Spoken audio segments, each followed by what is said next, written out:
Good evening, everybody. We'll get started in just a couple minutes. It's exciting to see we have some participants already showing up. We'll start promptly at 6 o'clock.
Again, good evening, everyone.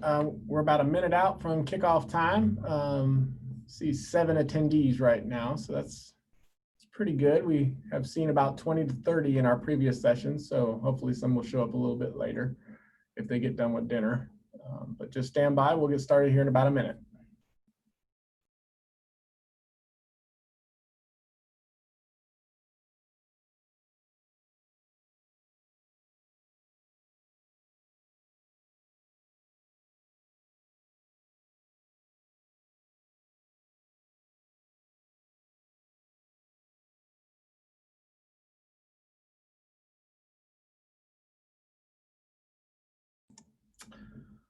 All righty, well, I'm showing 6 o'clock on my computer, and if Susan Emanuel is ready, we'll go ahead and get started. Yes, sir, I am ready. Feel free to start this meeting. Thank you. Well, hello and welcome to the community meeting for the City of Tallahassee Market District Multi-Purpose Stormwater Project and Blueprints Market District Placemaking Project. I wanted to bring to everyone's attention that this online meeting is being recorded to ensure that we capture all the input accurately. I am Dan Shear, the Design and Construction Manager at Blueprint Intergovernmental Agency, and I will be moderating this meeting. We've had 3 sessions this week that focus on the Market District Park and related infrastructure improvements. However, I did want to acknowledge that there is another community event scheduled for the same time as this evening session. The Great Spaces Summit Library Lecture Series was scheduled for 5:30 p.m. tonight, and that event is sponsored by the Leon County Government, the Center for Active Design, and the Knight Foundation. It is not focused on the park, but instead is a more general session about the placemaking in the Market Street business area. That session is also being recorded and will be posted to the Leon County YouTube channel sometime next week. I also wanted to remind you that this session is also being recorded and will be posted to the Market District Project website early next week. This meeting will last about 90 minutes and we'll do our best to include everyone's input in the allotted time. Please be aware that we will have additional webinar sessions in the future and also availability to contact the project team through email or phone, as well as contact information and feedback capability on the project website. Our format for this event is a presentation of the survey results and a preliminary test fits of park concepts from our key team members, followed by an open comment or question answer session that will be moderated by me. Sue Tansky is our overseeing the Blueprint Market District Placemaking Project, and the park is a component of the overall Market District project. It is also my pleasure to introduce our panel today, and that's Jason Smith, Kurt Reeder, and Mary Margaret Jones. Jason is an expert in our community for stormwater design and policy. Jason will also be responsible for managing all infrastructure related items on this project, such as roadway improvements, utilities, and parking. Kurt is a principal, and Mary Margaret is the president of Hargraves Jones Landscape Architecture firm. They are globally renowned for the transformation of neglected urban sites, waterfronts, and campuses into iconic landscapes. They will be the individuals that will be charged to integrate the amenities that could be included at the park along with the stormwater and roadway elements of the project to create a new, vibrant community space. And now, a brief introduction to the project.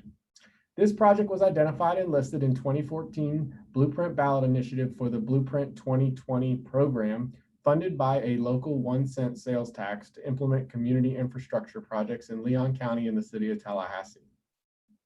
The public outreach and technical analysis regarding Blueprint's park project will result in the development of a park concept that will be presented to the Intergovernmental Agency Board, or IA Board, comprised of all city and county commissioners, and they will give final approval early next year.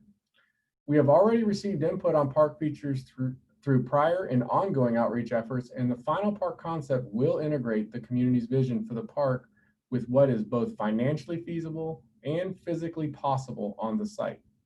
Both projects build from and align with the Market District's sense of place plan and will be planned, designed, and possibly constructed together as many components are interrelated. I am now going to play a video on the current status of the infrastructure improvements, and the director is online, and she will also have some recorded comments at the end, but is here available for answer any specific questions. Let me go ahead and start the video.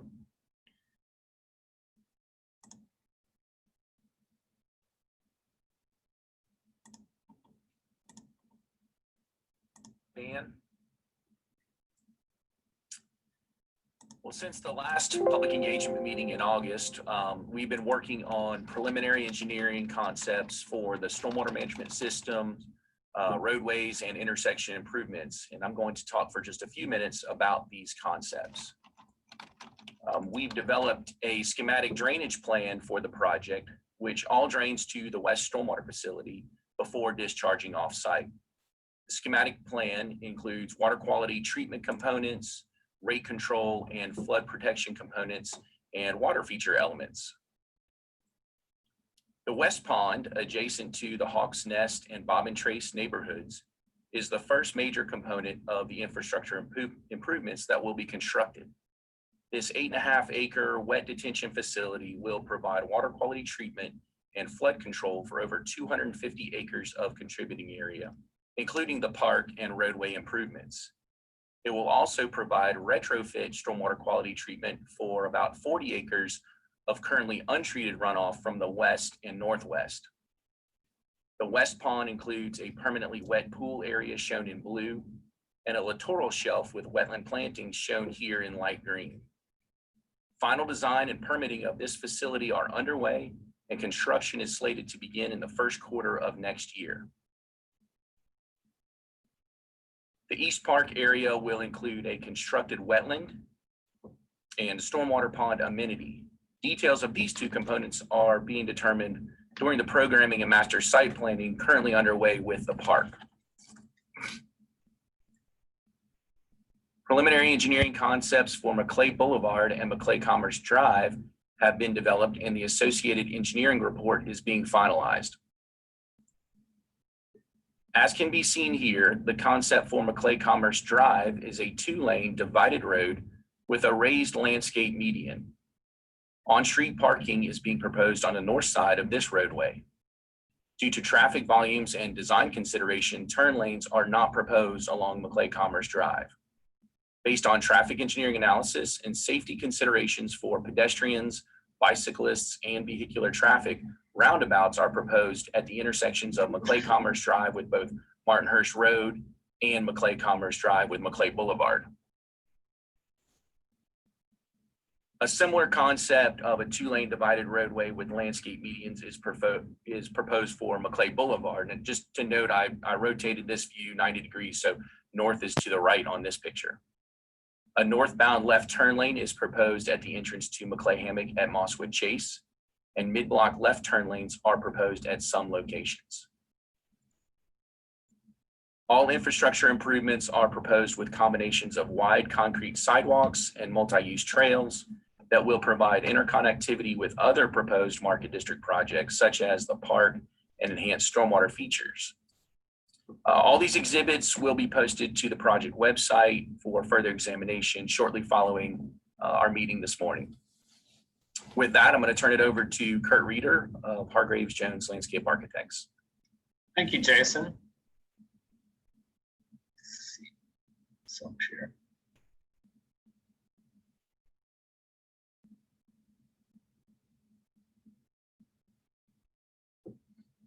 There we go. Today we will continue on with park programming. Right. Let's start with the schedule. And as a reminder that we are early in the process of programming and master site planning for park. And as Jason just pointed out a moment ago, the larger stormwater and roadway improvements are progressing slightly ahead of and on a slightly different schedule, though we are closely coordinated. As Jason, we expect to reconnect with you again in mid-December with 3 site plan concepts and through a similar set of meetings. And the goal is to return with the recommended program to be presented to the Blueprint Board in February. It's at that point, documentation would begin at some point in the spring of 2021. So our agenda for today includes 2 topics. One, a synopsis of the public meeting comments and the online survey, plus a first pass at test fits for a possible program of activities and inviting your feedback today. In mid-August, we held 3 Zoom presentations. Each had roughly 50 live participants, and we had a lively question and answer at the conclusion of each of those meetings. And we distilled this feedback into 4 slides titled Questions, Concerns, Opportunities, and Support regarding some of these detailed topics.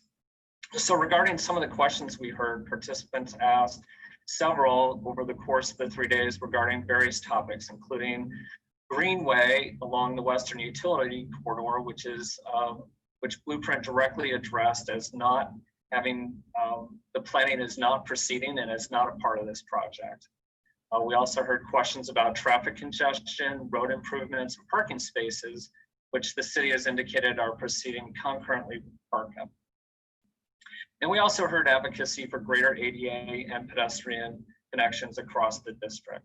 Finally, questions regarding the schedule and funding, all of which we responded to live during the August event. So in terms of concerns, attendees voiced several concerns about specific items, including proximity of trails to neighbors on the west end, and in particular, the aforementioned Greenway alignment along the West Utility Corridor, not a part of this project. But also the proximity of the park to residences with regard to noise, lighting, and security, and again, vehicular congestion and parking. We also heard opinions regarding the appropriateness of bike skills course relative to the limited space available within this park boundary.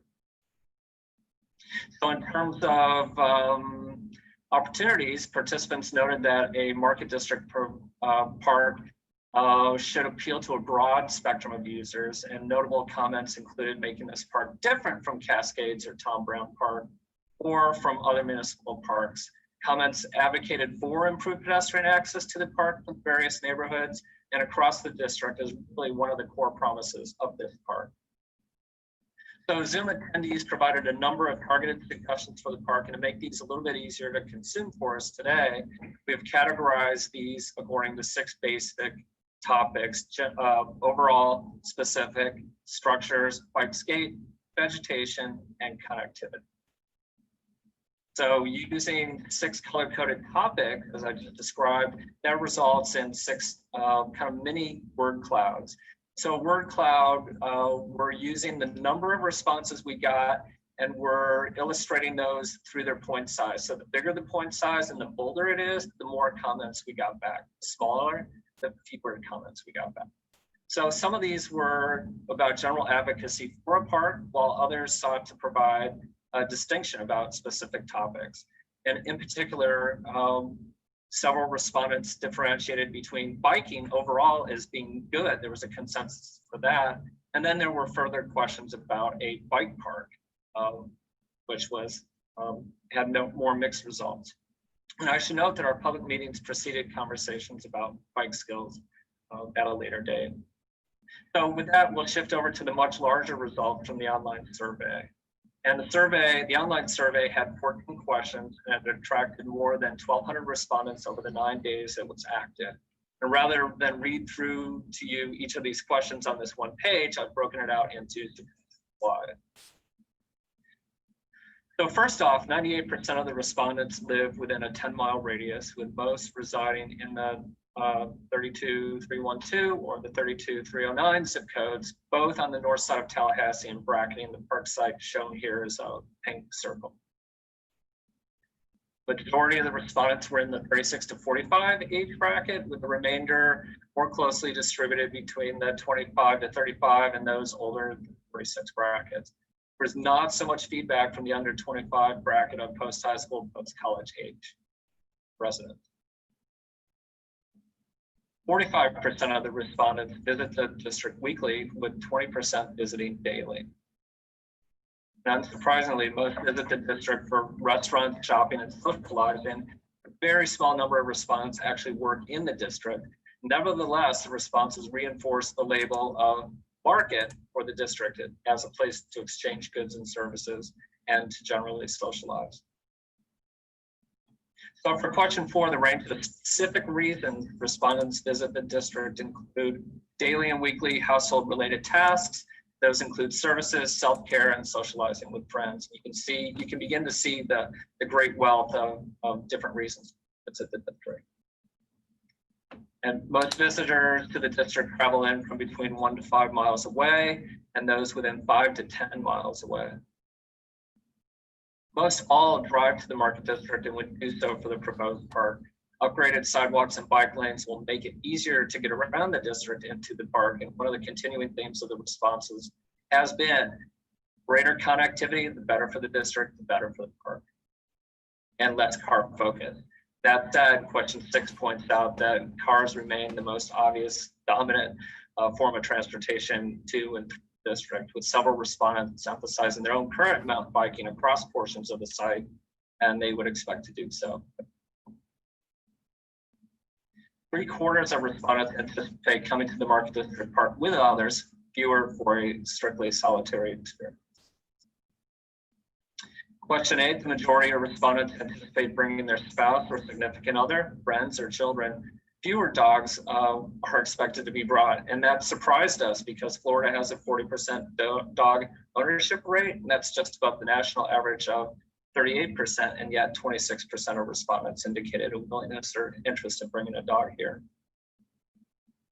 There is an even distribution of children's ages, with 42% having no children at home among the respondents. So we get to the meat of it here. The last 4 questions get into greater park detail, and they focus primarily on movement along pathways for running and walking and playing on a playground or splash pad. Results emphasize a desire for shaded spaces to gather and socialize, with a preference for open vegetated spaces rising toward the top of the list, along with shade. Specialized activities drift down the list a bit. Those include court games, public art, bike facility, and dog park and skate. The second part of question 10 asked respondents for greater specificity. So that allowed respondents to write in detailed responses. Looking at these responses as a word cloud breaks the data out into breaks it out of what I've been showing you so far as generic bar graph categories and into specific activities. And this helps emphasize through the size of the font and the darkness of the text, the frequency with which respondents favor a multi-use path, gardens, shade, fenced space, it's multi-use, and still more shade in the form of a structure, shade structure. Question number 11 pulls back a little bit further from the particulars of a proposed park to identify the feel of this park, with responses covering a broad spectrum of aspirations, some passive, all family and community focused. On question 12, Cascades and Tom Brown Park top the list of local municipal parks that best exemplify what the district park should strive for. And zooming out a little bit further to encompass the entire panhandle for question 13, we were surprised to see that both Tom Brown and Cascades still top the list, amongst all regional parks, even once factoring in the larger golf parks. And the consensus is that the city parks have a lot more to offer than some of these larger state and more expansive federal parks in terms of activities and their upkeep. On question 13, we also asked why a particular park is favored, with attributes of these parks centered on a diversity of things to do. So responses emphasize the promise of shade and wide open spaces for any number of conceivable activities. In short, parks generally provide a compelling reason to leave your home, to see something or someone, and to move beyond the limited space of your own home, regardless of how small or big it might be, to explore something. So the final question was 14, and respondents were asked to provide additional comments, and many of the 460 plus comments provide support for the park in general. It is very clear the enthusiasm was high. Several were effusive with enthusiasm for the park, while just 17 provided a variety of reasons against. Children's play garnered considerable feedback, with 6 times as many advocates for a splash pad compared to those against. And a custom, partially shaded, inclusive playground was more than 8 times as popular as those indicated dissent. The written responses provided greater insight into the bike skills, advanced mountain biking, and skateboarding topics. Advocates to opponents were nearly evenly matched regarding the KCCI bike skills.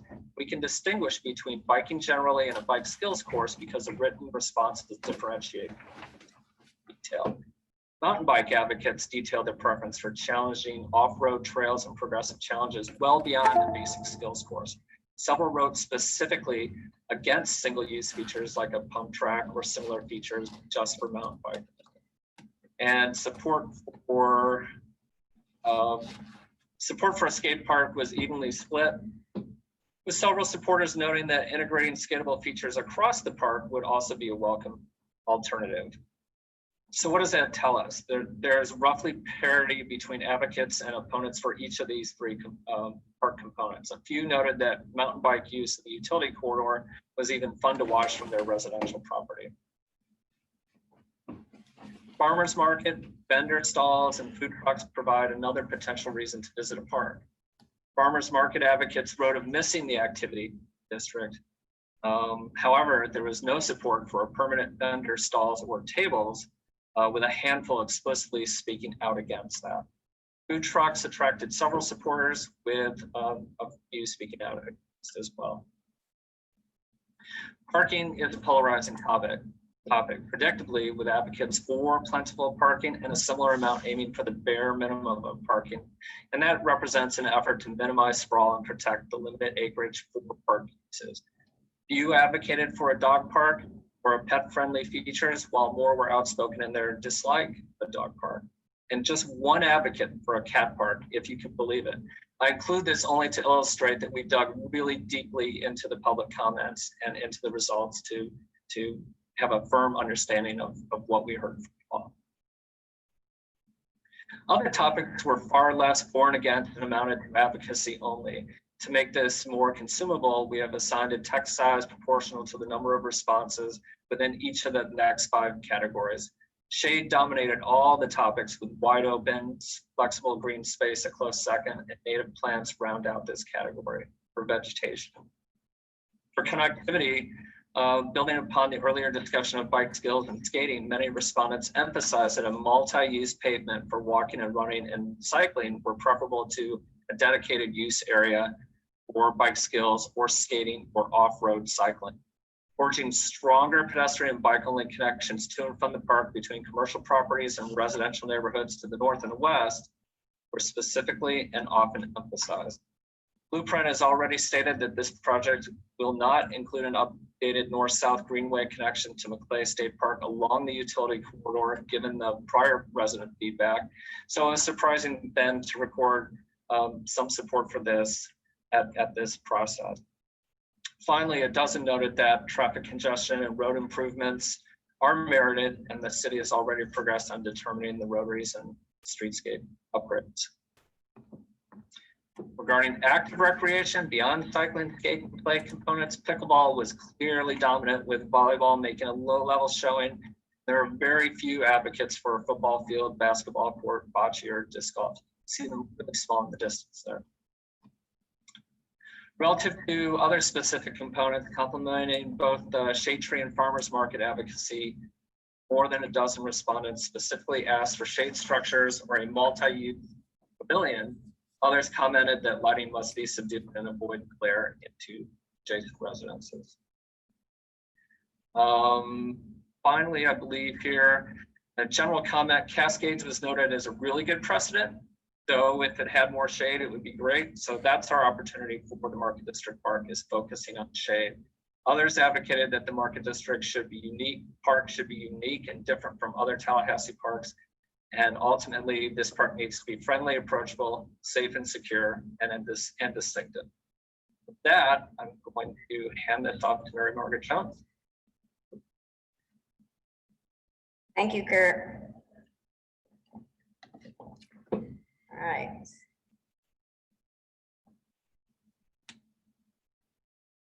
Okay, so as you can see, that changed view.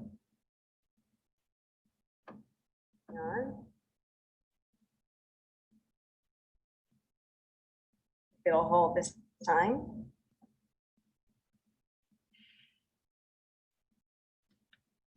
So as you can see from what Kurt just took you through, there are a lot of ideas and desires for this park. And our job now is to come to you with a balance of those desires and to, most importantly, create a landscape framework that will last for generations, within which many of these desired programs can evolve over time, because desires for what people want to do in parks will evolve over time. So we have broken down the input we've gotten from you into these 4 categories: play, socialize, connect, meaning physical connections, as opposed to social connections, and nature. Now, this diagram is very important to note that all of these are in the same scale as the site.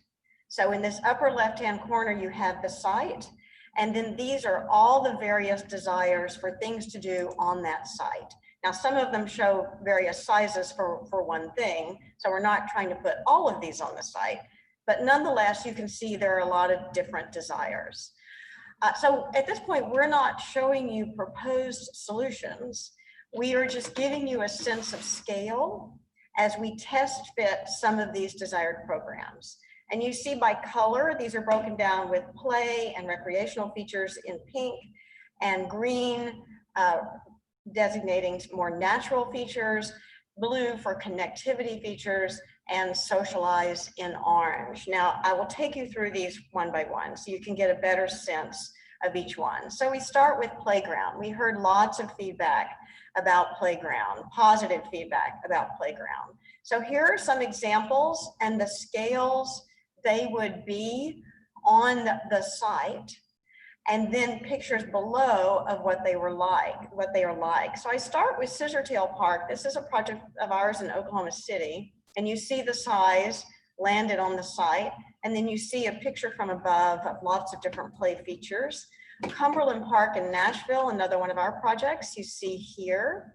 And then Cascades Parks and Tom Brown Park, and you see the sizes of those play areas. And notice Tom Brown, for instance, the light outline is the area of green that it also is play versus the area of actual play structures, which is in the pink.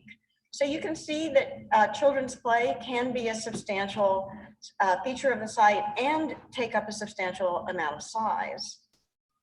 There was also a lot of positive feedback about a splash pad, and splash pads can also come in a range of sizes. And of course, given the Miami weather in the summer, splash pads are a great feature for kids of all ages to cool off. So on the far right, you see our project in Denver Union Station, and you see the number of adults.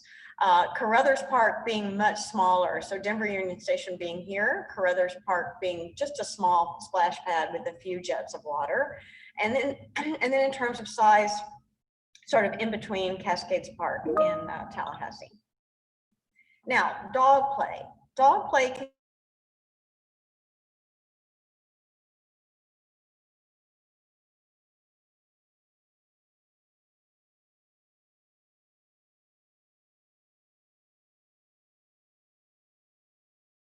here for this project, especially given the feedback that we got, is more of a place to socialize with your dog and for your dogs to play, which might be smaller, like the Curtis Hickson Dog Park example on the left and that you see on the site. Exercise. Now we've heard a variety of, and I think I just said Miami when I meant to say Tallahassee. I apologize for that in terms of weather. I think they both have similar weather. We've done projects in Miami, so I apologize for that. Play, exercise. It can either be a destination exercise station, like you see from Magazine Beach and the image on the left, or it can be a loop. And I think given the kinds of feedback we got about connectivity and access, a loop could be dual purpose or multi-purpose. And there could be fitness stations along such a loop. And for example, you see here the Lafayette Park Fitness Trail, which is almost a mile long. And you see how it could loop around. And then finally, court games.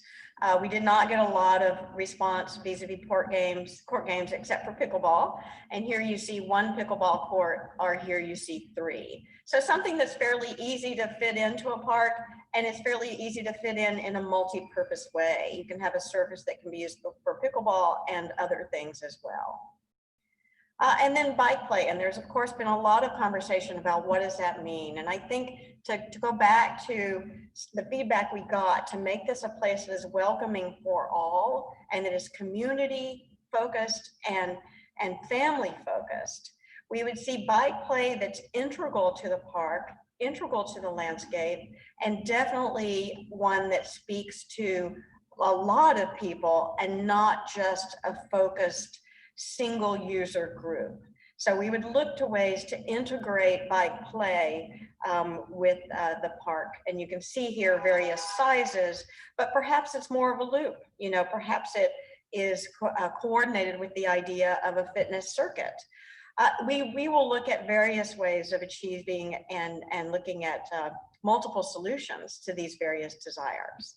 And then finally, a skate park.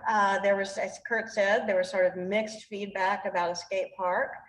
And you see here 2 facilities, one in Tallahassee and one in Europe, which is the one on the right. They're both integrated within parks. The one on the right, even more integrated with landscape landforms, for instance.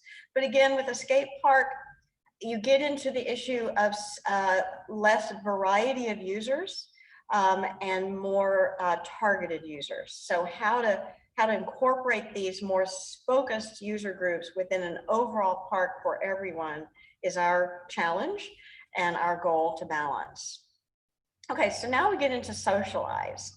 And these are 3 different sizes of open lawns from 1 acre to 3 acres. And you see examples down below.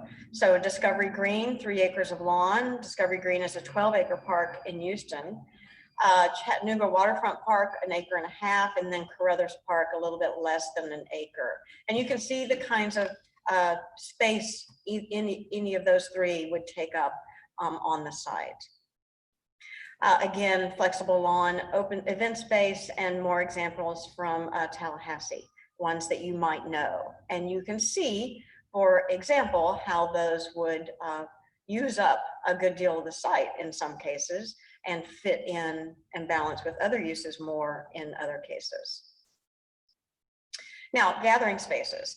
So this is thinking about shade pavilion in a way, as you can see, landed on the site here. Think of them as in a group, either whether they're the Market Square kind of pavilion that you're familiar with, or a more multi-use shade pavilion on the right from Tampa, or they could be distributed throughout the site, more dispersed, multiple ones. So you have various gathering places in a more informal way, as you see in the Curtis Hickson Waterfront Park on the lower right in Tampa.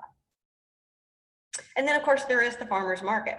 So it is interesting to note the size of the Cornerstone Church farmer's market on the site. So you can begin to see that we are trying, you know, if we took the larger of all of these, we're trying to put 10 pounds of potatoes in a 5-pound bag. So we start to think of multiple solutions, and parking is very much the same way. So in the presentation of the potential roadway parking, you saw these potential roadside 15 space parking areas. But you can see then on the other hand, how much space 125 spaces would take up on the site.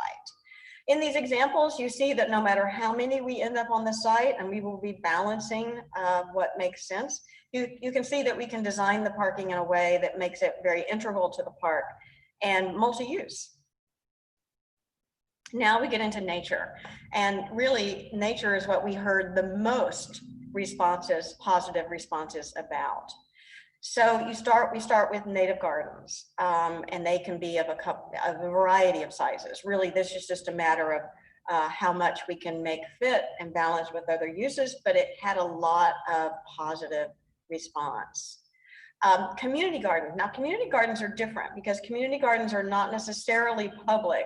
Note that lower right-hand image. They are often fenced off because they have to be managed, and the management of them is sometimes an issue. It gets into proprietary rights, but sometimes they're highly desired, and they could be, as you see in the Macon example, small. Now, pollinator gardens. Pollinator gardens could be mixed with native gardens and urban gardens, as you see in these examples. Velo Garden in Dallas, for instance, that's an urban garden in downtown Dallas, but we've used plants there that attract pollinators. And then you see in Cascades Park and Maclay Park as well in Tallahassee examples. So the whole thing could be a pollinator garden if we look to the Maclay Garden as an example at 13 acres, or they could be integrated with other features as you see in the examples of test fits of Velo and Cascades.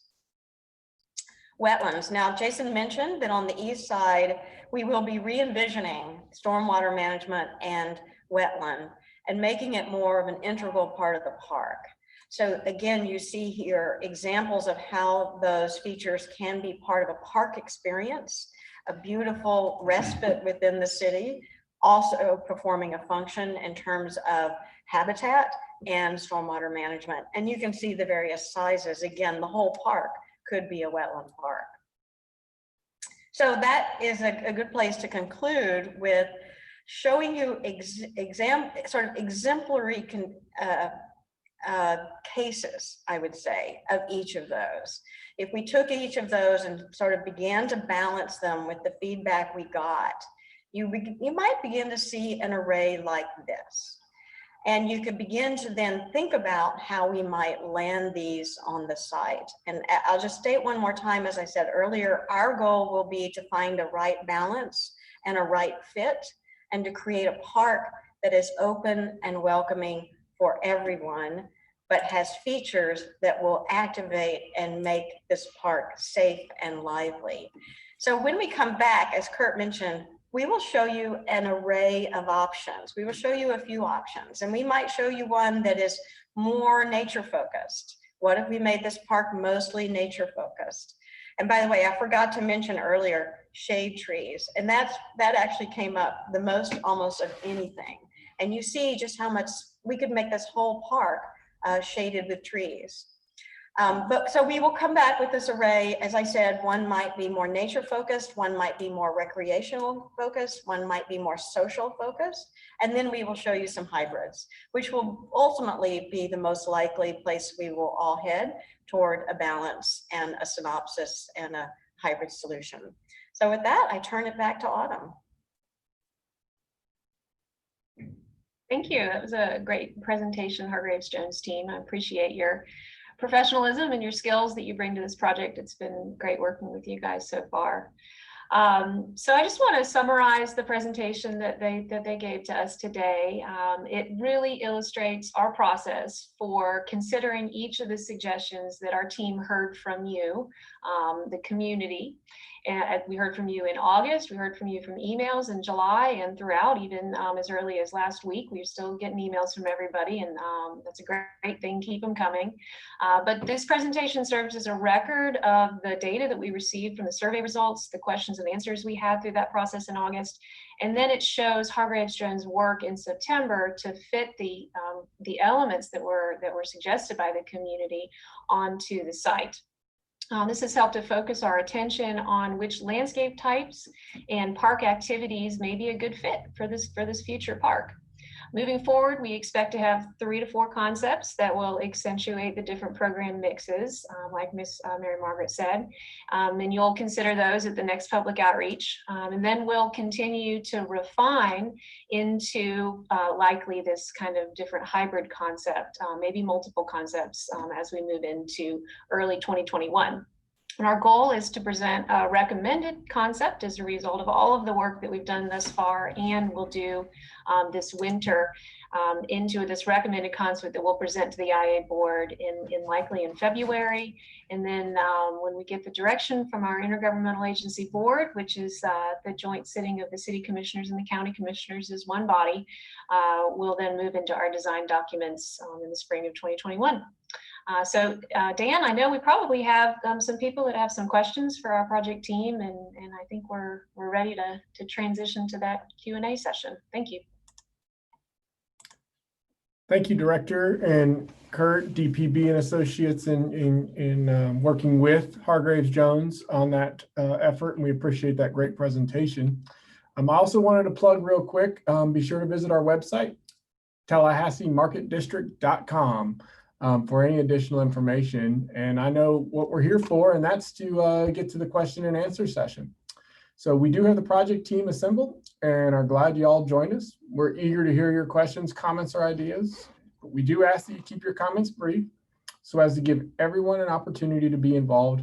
And please remain muted unless recognized by the moderator to avoid any audio issues for all of our participants. In order to give everyone a chance to be heard, we have a couple of minor ground rules. Number 1, please keep it civil.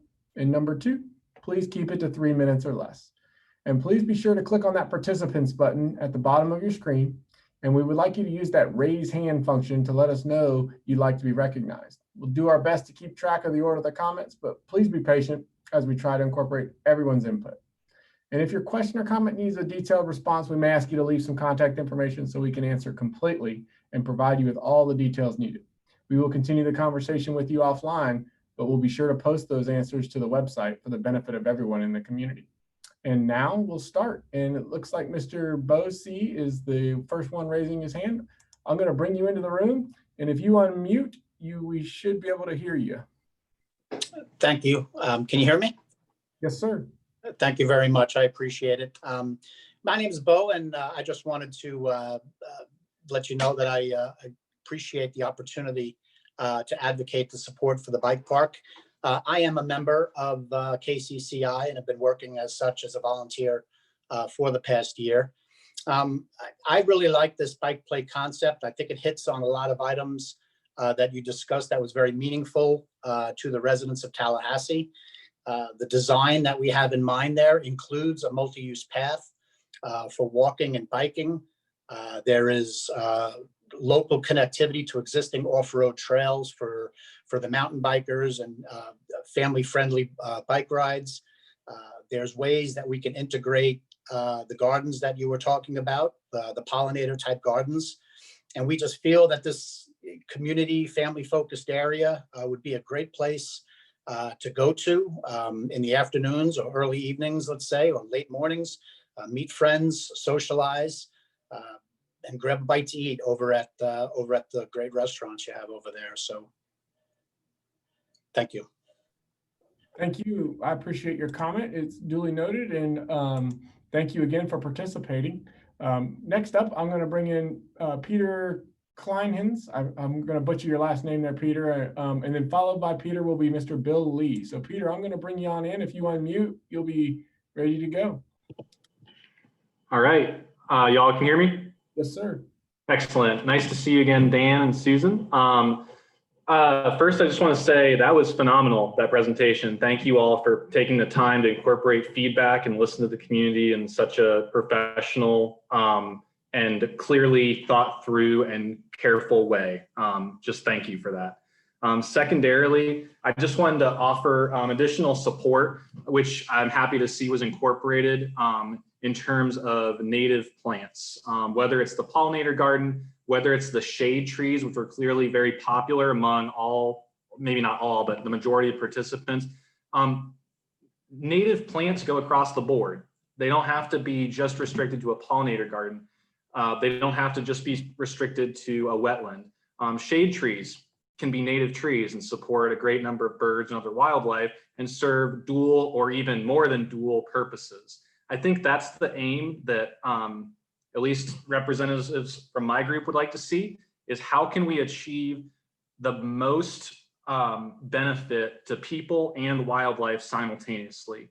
And I think a lot of these things are conducive to groups like bikers, to dog walkers, to farmers, you know, the farmers markets. The whole breadth of possibilities can be accomplished by incorporating native plants into these structures.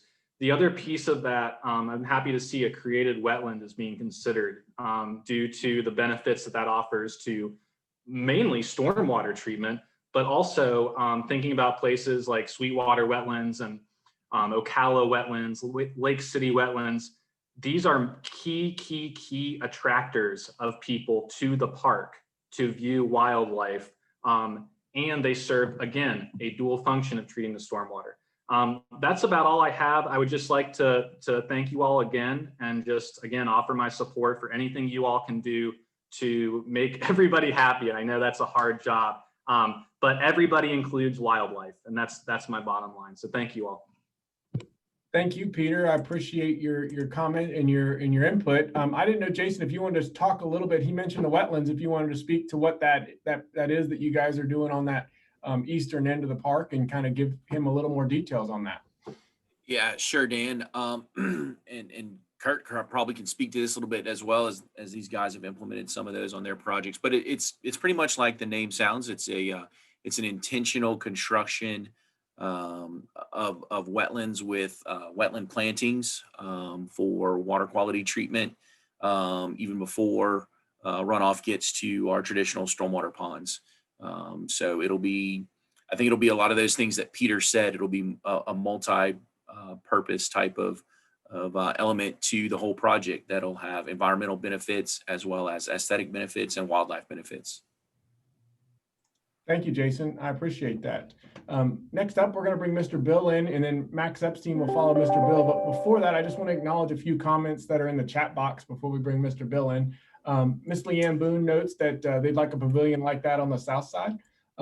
Noted, thank you. And we do have a couple projects, including the Debbie Lightsey Nature Park and also the Orange Meridian Park that we're getting ready to work on. And those are great opportunities, Miss Boone, to put some input there. And I know we are building some pavilions at the Debbie Lightsey Nature Park, so that's a good thing. And the Orange Meridian Park is getting ready to kick off. So keep that in mind for future webinars hosted by your Blueprint team.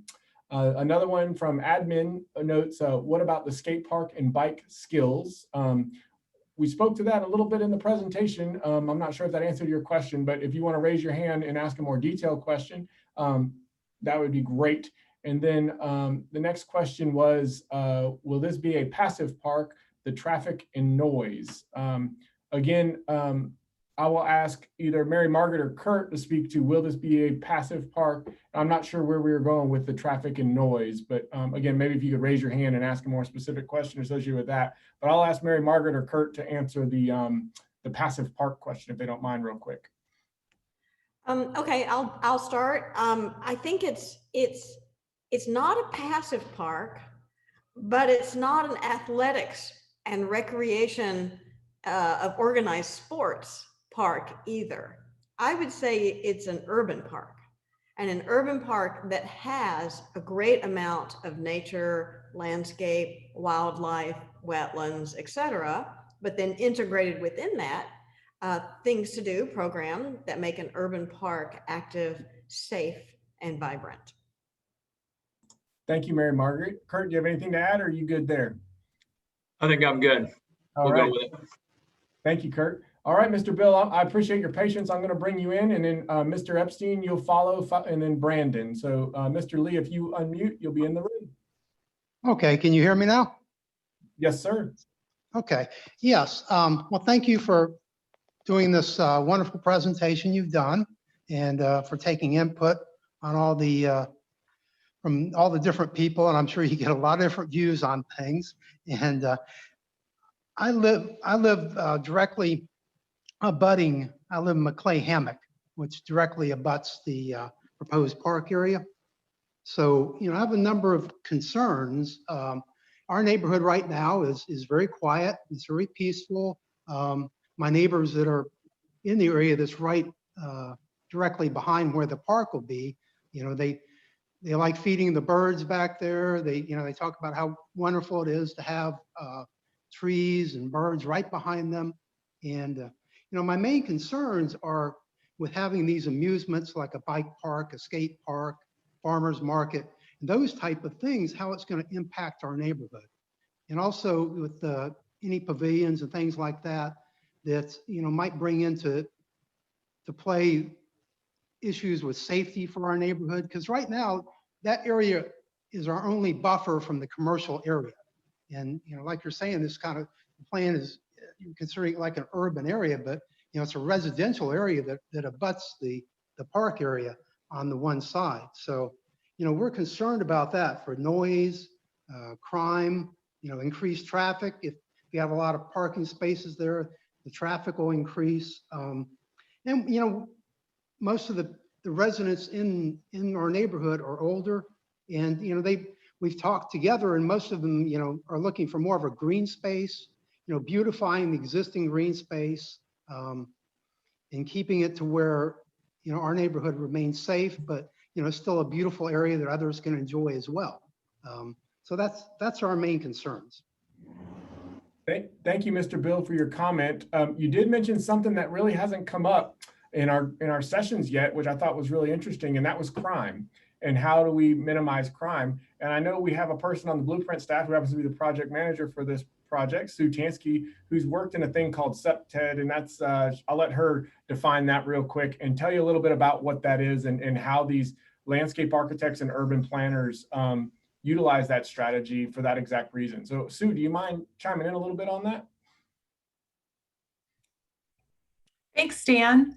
So, Mr. Bill, we will use crime prevention through environmental design to help try to minimize the crime activities. And that would be trying to bring the desirable activities in to try to lessen the undesirable activities. So trying to bring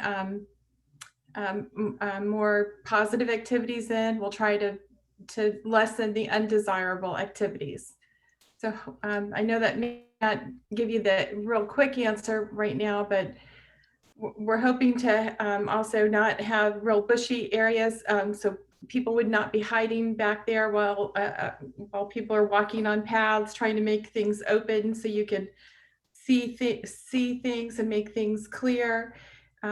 Having clear visibility, not bright lights that would shine up into the sky and also shine onto your residences, but there's a whole course on it. We'll also go to our TPD for assistance.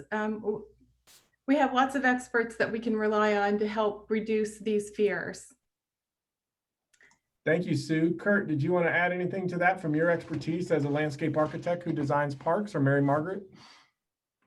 I think our primary goal is to bring people to an underutilized site, and to piggyback on what Sue was just saying, the more people there for legitimate uses pushes out those with kind of fringe attitudes.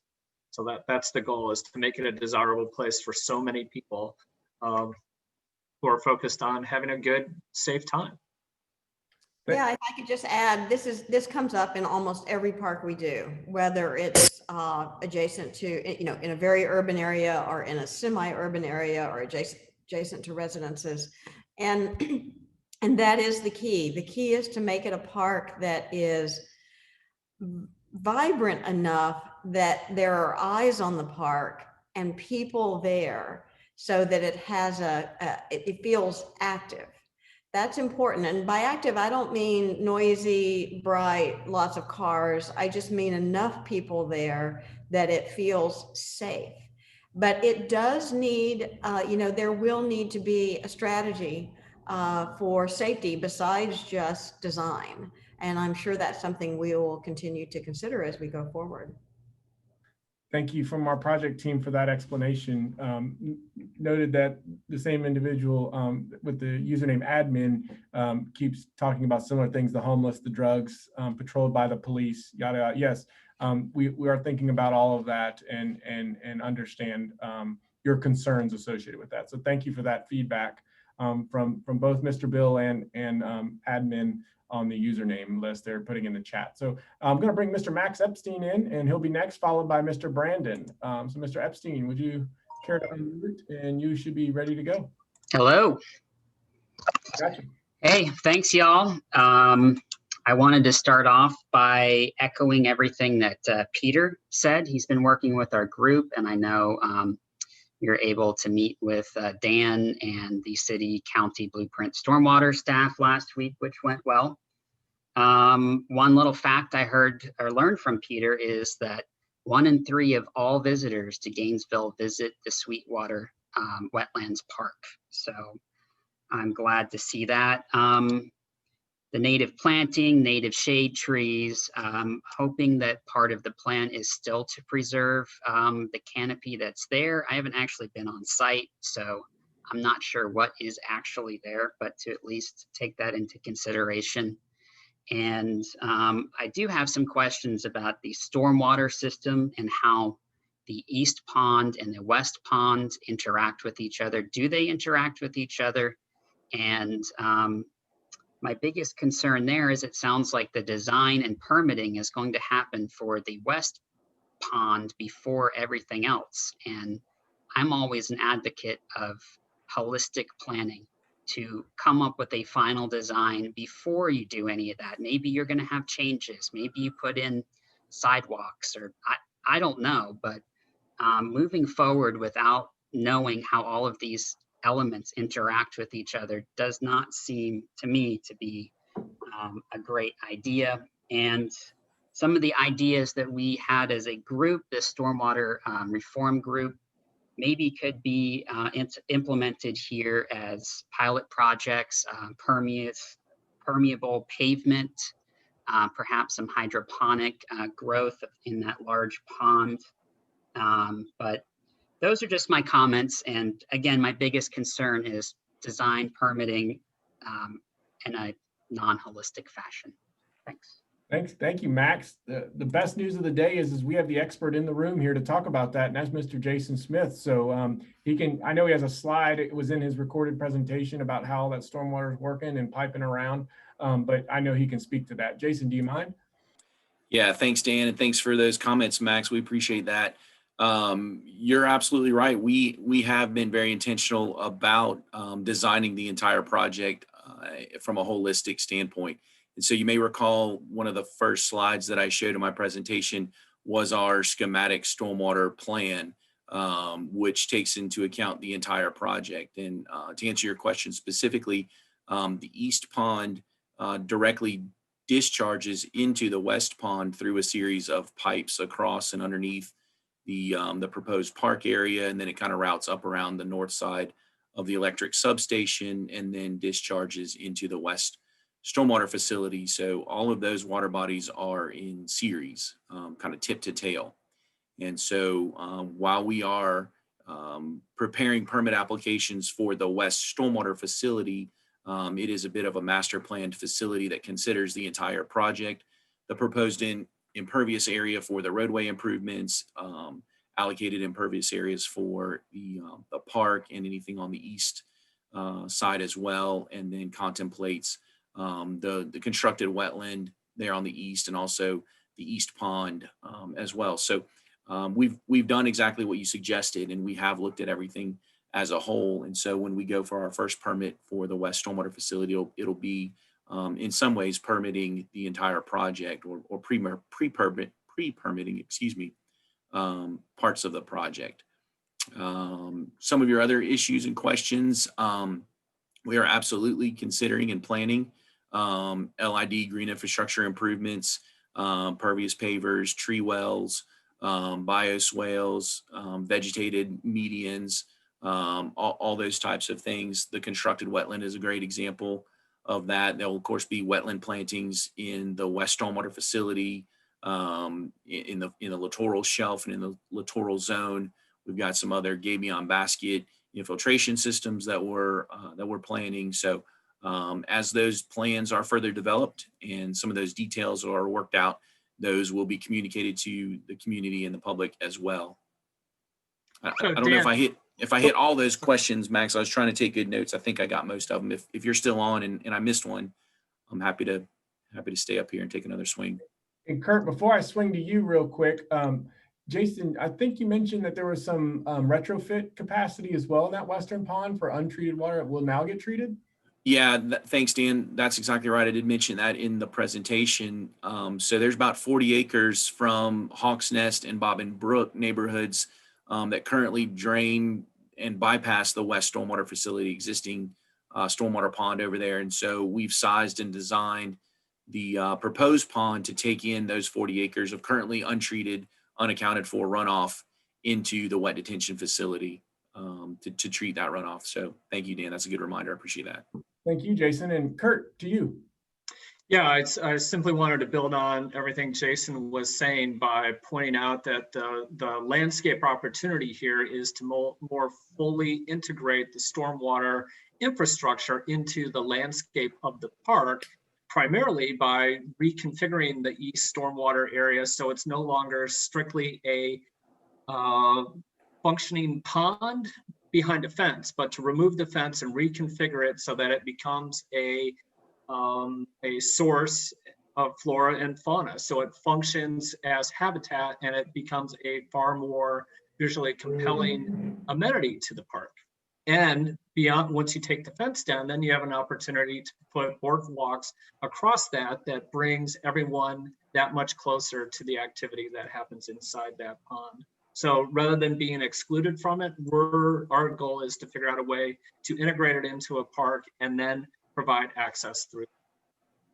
Thank you, Kurt, and thank you, Jason, for all those great comments. And I will note that we are not doing a fountain anywhere on this project. So I just want to put that out there. It's important for our community to know that. Brandon, you're up next. I'm going to bring you into the room if you unmute, and you'll be live in the show.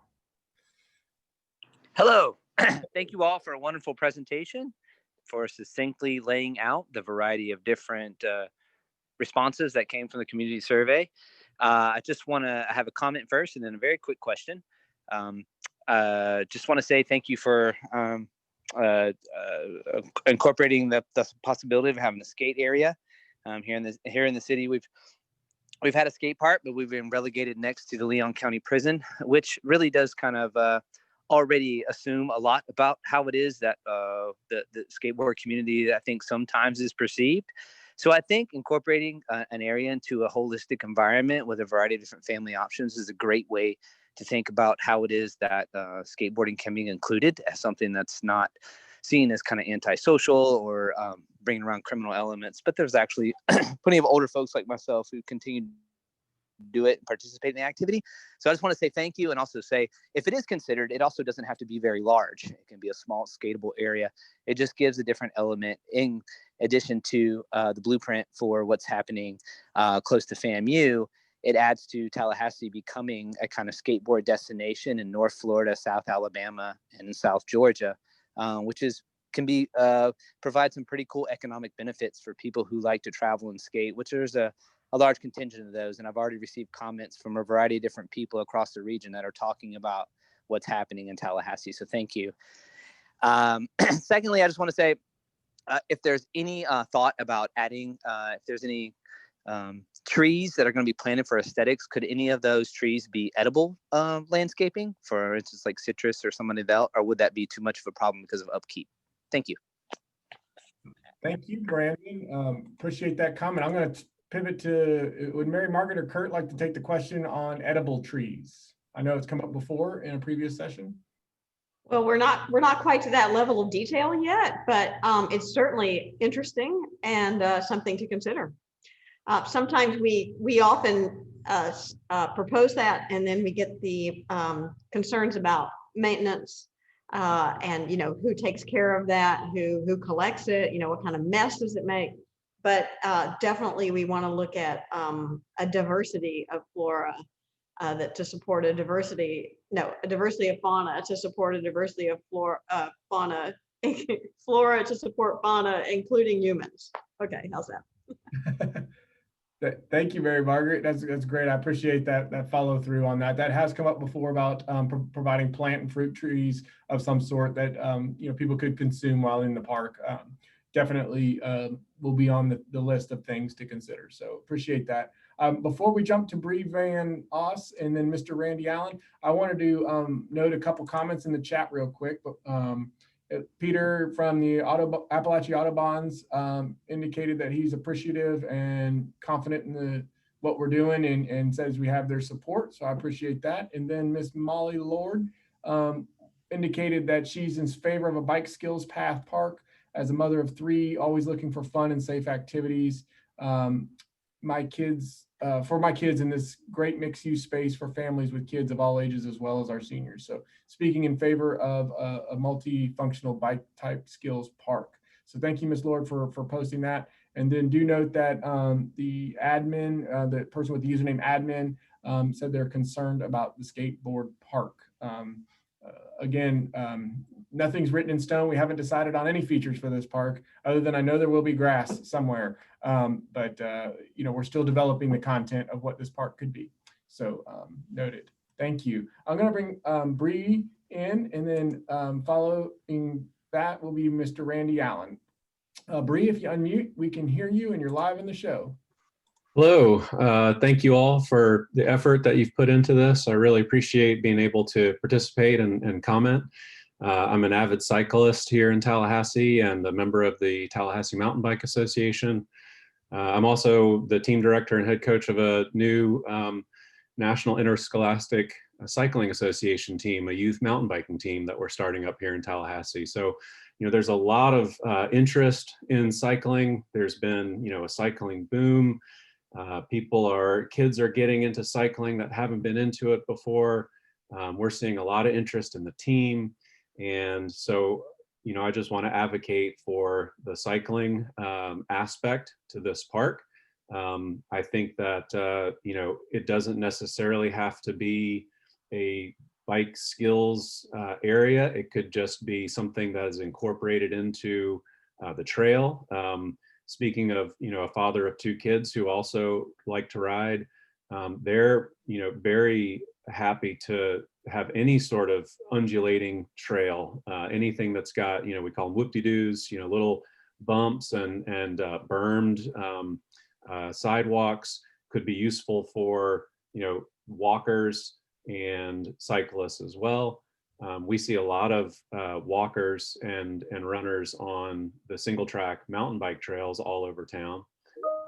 I would also say that this location is a perfect spot, being so close to I-10, to draw folks that are traveling with bikes and kids into Tallahassee to stop off for lunch and maybe hit the trail really quickly. So that seems like it would be, provide a great synergy. And also living in Benton Hills area, I ride right through that general location as I make my way to the north side bike trails up in Red Bug and Phipps and whatnot. So it's really a natural bike corridor, and it just seems like a perfect fit to sort of double down on all the things that are going on and drawing more people into Tallahassee. And it really, in my estimation, it could be done in a very simple way while also incorporating lots of other activities. It doesn't have to be, very specific. And sorry, my one question was, is there any plan to incorporate trails or anything like that into the wooded buffer that you showed on the plan? Interesting question. I'm not sure who to punt that to. I know Jason can probably respond quickly, and I think Kurt or Mary Margaret could probably take the wrap up on that. Jason, do you want to talk about what you're doing on the West Pond? Yeah, I'll talk about the last question about trails in the buffer with a resounding no. That buffer is a bit of well, it's just that it's a buffer that we're trying to really hard to maintain between the West Pond and some of the residential neighborhoods to the north. So no trails planned there. And did you want to speak about the path around the West Pond that could be used?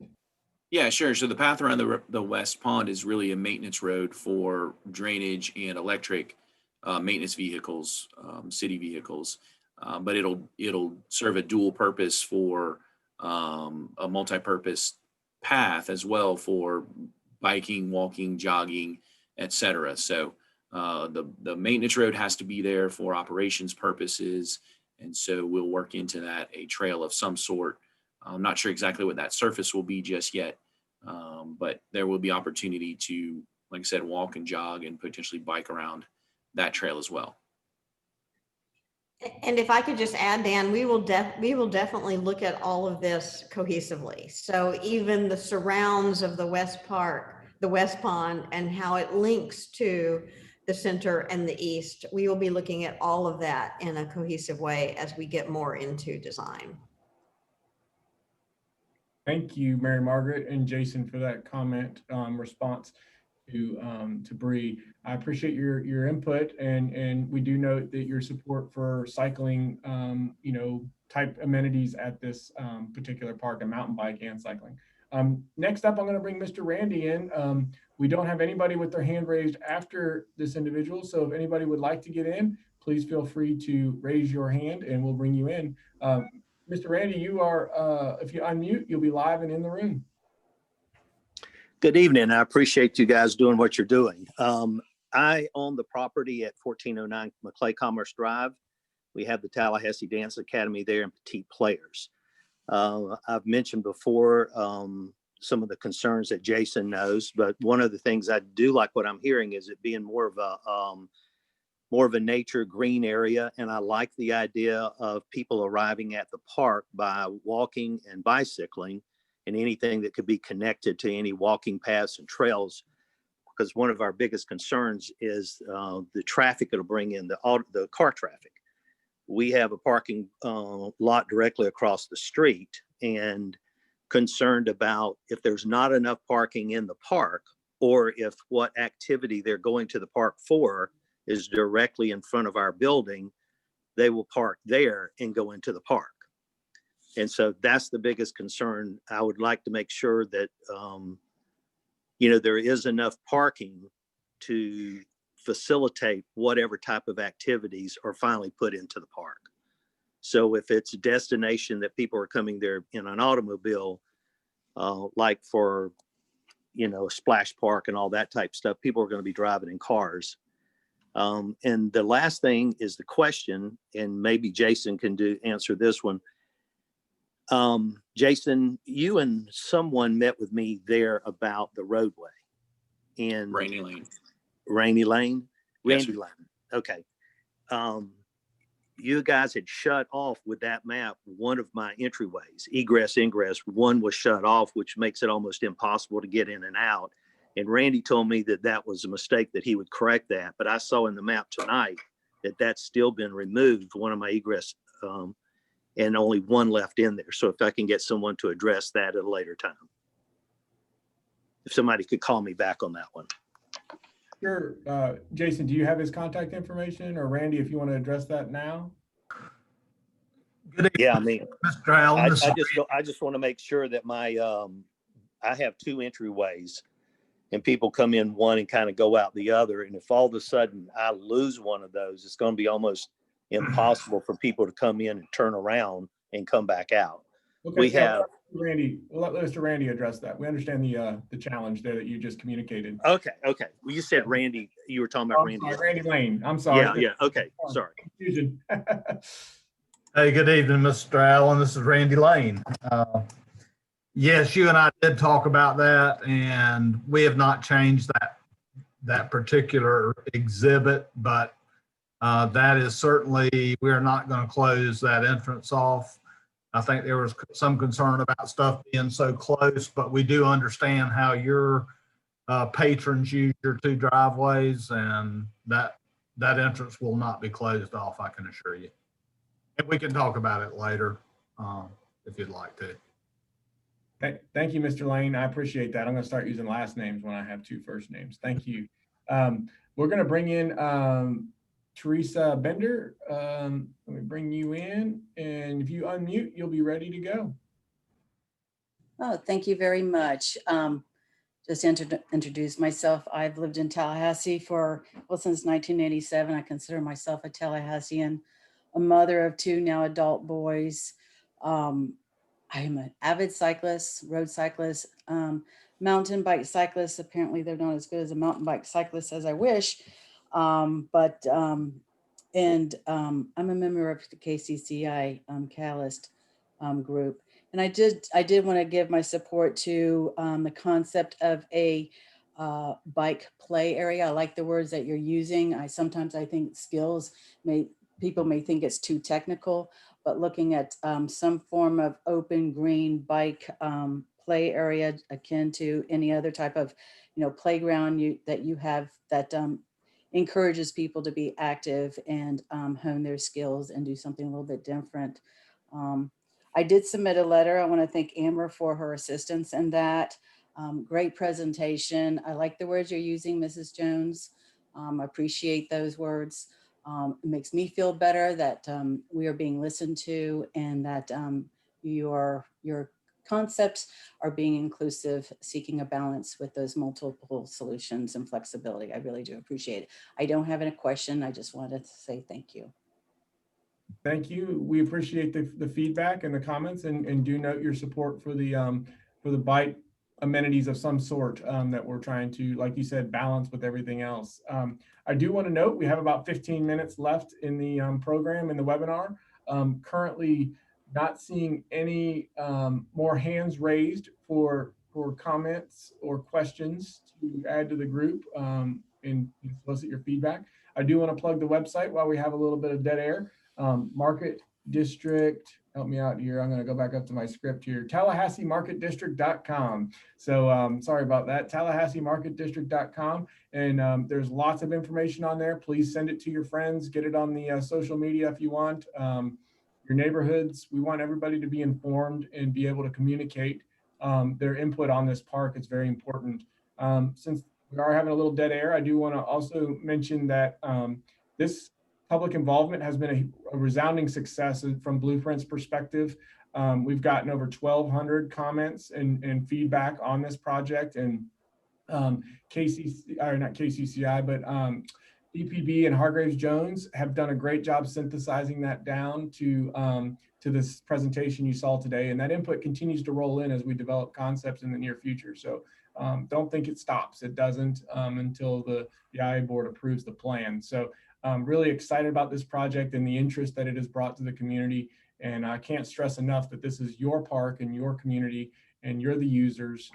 I'll be a user too, but that you are the ones who are going to enjoy this, and we want it to reflect what your community wants. So that's really important to us, and that's what we're trying to facilitate here. Oh, there we go. I see a hand up, Mr. or Mrs. Richardson. Let me bring you in. I'm going to grab you before you put your hand down. If you unmute, you're ready to talk. Can you hear me? Yes, sir. All right. Yeah. Hey, everyone. My name is Myron Richardson. And I, too, as well as Teresa, are part of the Knight Creative Communities Community Catalyst class for 2020. And I just wanted to kind of chime in and kind of voice my support and express how excited I am to see this project come to fruition. I do believe it will make a huge economic impact on this community, as well as the city of Tallahassee holistically. And I can agree with Teresa. It would be nice to include an amenity that will allow children to be more active, which is beneficial from a health perspective, thus educating them on the importance of bicycle safety while giving them a great space to play and to just be kids. So yeah, I'm extremely excited and supportive for this project, and I'm so looking forward to that being incorporated into the end result.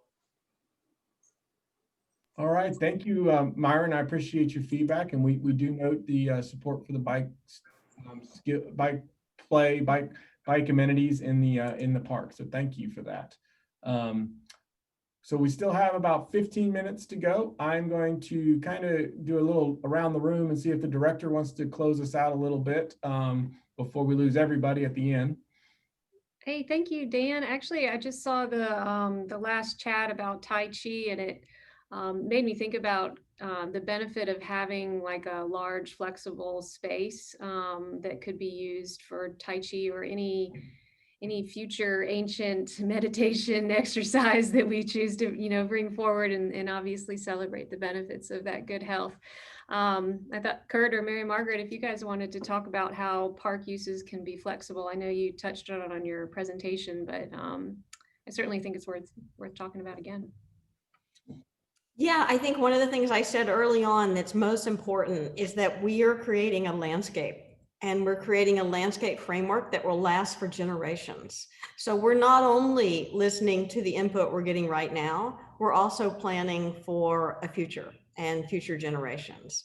So if we design the right kind of landscape framework, then programmatic elements can evolve over time as desires and the things people like to do in parks change over time.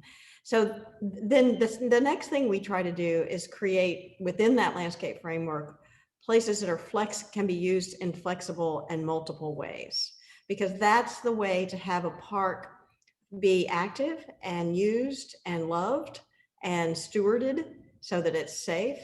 And it's also the way to keep a park from having areas that feel empty when they're not in use. So if something is too much of a single use, when no one's using it, it feels dead. And that's not good for urban parks in terms of vibrancy and safety.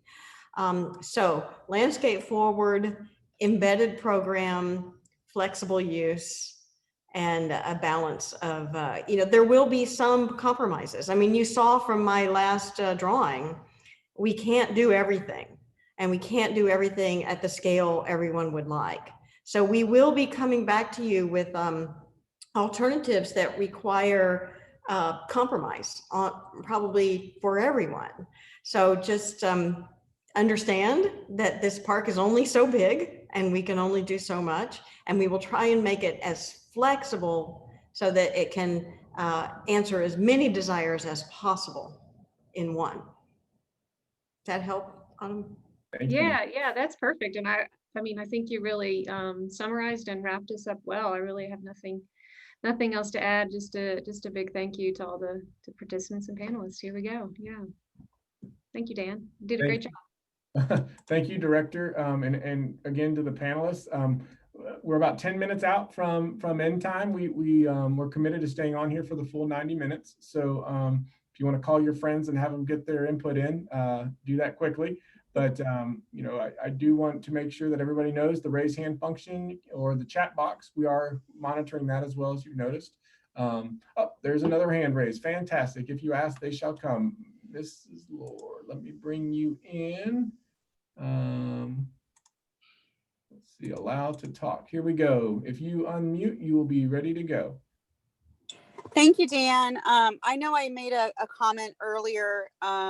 Again, my name is Molly Lord. But I just, as you guys were going through this and Miss Mary Margaret, as you had mentioned, compromise on the plans that we have in this process.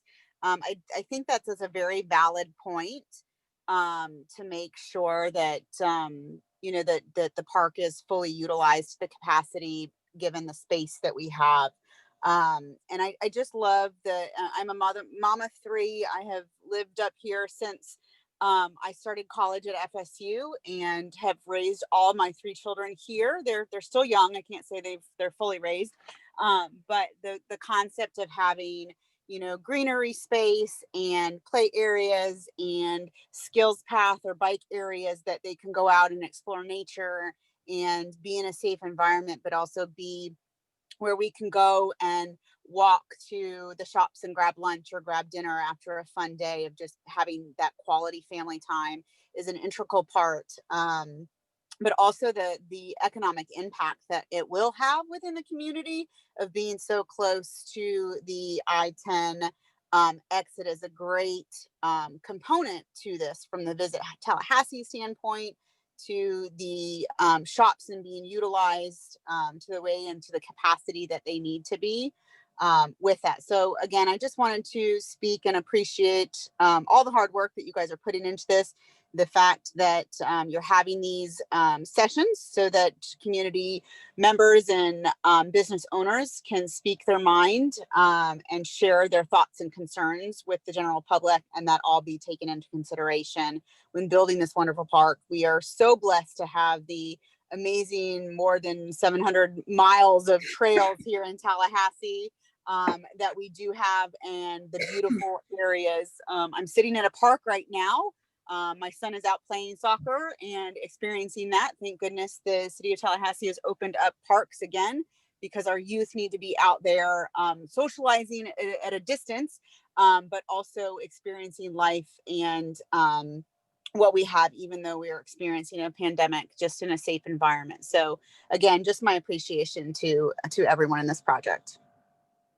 Thank you, Molly. That's great feedback, and we appreciate your willingness to take your time to participate and take away from your family watching your son play soccer, multitasking like every good mom does in this community. That's fantastic. So with that, I got another hand raised there, so I'm going to try and bring in Mr. Randy again. It sounds like got another comment. If you unmute, you'll be ready to go. Just one quick question. Is there a open and closing time for the park? Well, I'm going to punt that to I didn't see if Ashley got on here, but maybe Sue Tansky can answer that. She used to work for City Parks, and she can probably speak to some of the policy on that and how that works. I'm not sure, to be honest. If the park remains unlit, then it's typically dusk to dawn. If we have a lit park similar to Cascade Park, then it's usually 24/7. Okay. Thank you. Is there any follow-up there, or are you good, Mr. Allen? I'm good. Do we know if this was going to be lit or not lit? I don't think we know yet. Yep. Okay. All right. Thank you, sir. All right. Not seeing any more hands raised at the moment. And we are about 5 minutes out. So, never mind. So with about 5 minutes out, I do want to note that username admin asked, or did you mention about the police will be there frequently? I can't speak to the police beat patrols and whatnot, but their presence will be obviously there, policing the community like they always do on a daily basis. But I can't speak for the chief or that particular area on how often they're going to be there. So I appreciate that comment, but yes, the police do monitor our community. Thank you for that. With that, I think I'm going to go ahead and start the wrap up. Director, one last time, this is your last chance. You're good. Okay. And so I'll go ahead and wrap up, but I just wanted to thank everyone who took the time to participate. We have received great feedback, and which will help us develop a park that reflects the community's wishes to the best of our ability.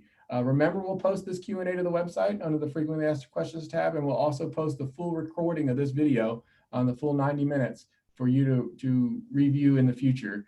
As for next steps, I wanted to let you know that all the information collected in these sessions, as well as the others, will be refined into what can be implemented on the site to ensure that the park reflects the citizens' expectations, and that is also within the allocated budget and site constraints. DPB, with their sub-consultant Hargraves Jones, is going to work real hard to develop these concepts for the IA board consideration based on this input and others that will be presented to the community in December of this year. Again, you will note that the specifics can always be found at our website, 24/7, TallahasseeMarketDistrict.com. It remains the best resource for accurate and timely information about all the components of the Market District multi-purpose stormwater project and park. And we hope that you all have a wonderful night. We'll hang around for a few more minutes because we offer the full 90 minutes, which is 7:30. But I do want to thank you all again and welcome you to any future public involvement that we have. I see we have a hand raised, so we'll see if this might be our last commenter. Username admin, if you unmute, you'll be live in the session. There you go. Hello? We are not hearing you. Hello. Oh, there you are. We hear you now. Okay, me. You have me as admin. This is Ann Gaber. Direction-wise, where is the West Park and the East Park? So, right by Premier. What pond is that? That's the eastern side, ma'am. Okay, that's the eastern side, and then when you cross over, and I know I heard somebody talk about the dancing school, that whole area with the lights, and then it's going to go all the way back, and where is it going to connect? So we have 3 sections. I don't know, Jason, if you could pull up a site plan real quick, share screen, and maybe you can walk through the site overall. I don't know if you have that available, Jason. Okay. There we go. Yes. Yeah, Okay. okay. Yeah, so this is directly from our website. Okay, Yep. So there's Premier Gym okay, labeled there. And so this is the East Park area with the constructed wetland and some type of future water feature. The park is being programmed for this entire central area. There's the Dance Academy that you referenced. okay, And this is the existing electric substation here in pink with some sort of a pedestrian connection there to the north of the substation over to the west stormwater facility. This is Hawks Nest neighborhood here and Bob and Trace to the north. okay, okay. Got it. Does that help orient you a little better? Yes, Lisa? yes. Because I live in Avalon, and what I was concerned about, I know a lot of people, a lot of the stores love this idea, as long as it does not impede the safety of our neighborhoods. And I know I heard that from before, so that's what I'm concerned about. And I think you said you didn't know anything about the lighting, if it was going to be lit at night and how long it's going to be opened. Yeah, I think those, as Sue Tansky mentioned, typical city policy is if there is not lighting provided, then it's open dawn to dusk. So when the sun's up, and if it is lit at night, then it's typically a 24/7 park. So people can use it 24 hours a day if it is lit, and it's not considered closed. So I just think that speaks to whether, I guess maybe Sue, help me out here, but the police can ask people to leave the park, run them off, say, hey, you don't need to be here if it's not lit. But if it's lit at night, people would be not told to leave by the police or sheriff in the evenings. Is that correct? That is correct. That is correct. Is there going to be restrooms there? I'll defer to Mary Margaret or Kurt, or I'm not sure who's going to be able to answer that one. I don't think we know yet. I mean, to be honest. I was. I would just say that typically lighting for safety for evening use in the warm evenings, the beautiful evenings that you have there is smart. And we'll be looking at whether or not it makes sense to have amenities like restrooms and other park support. There might be other park support that is needed in the park, but that's part of what we'll be studying. Okay, thank you. All right, thank you, Miss Ann, and you're going to wrap us up, and that was a great way to end. Just with the overall site plan, that actually was a real good way to end. So I appreciate that feedback, and it is 7:30. So again, everybody have a great night. I'm going to go home and get some dinner and enjoy my family for a little while. But I hope everybody has a great night. We look forward to future events. This is the last one for now, but we'll have some more coming soon. Thanks again, everybody, and have a good night. Thank you.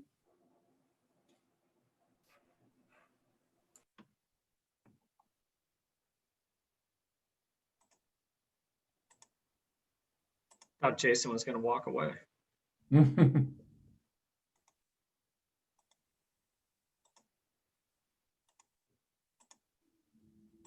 Okay, I think we're clear.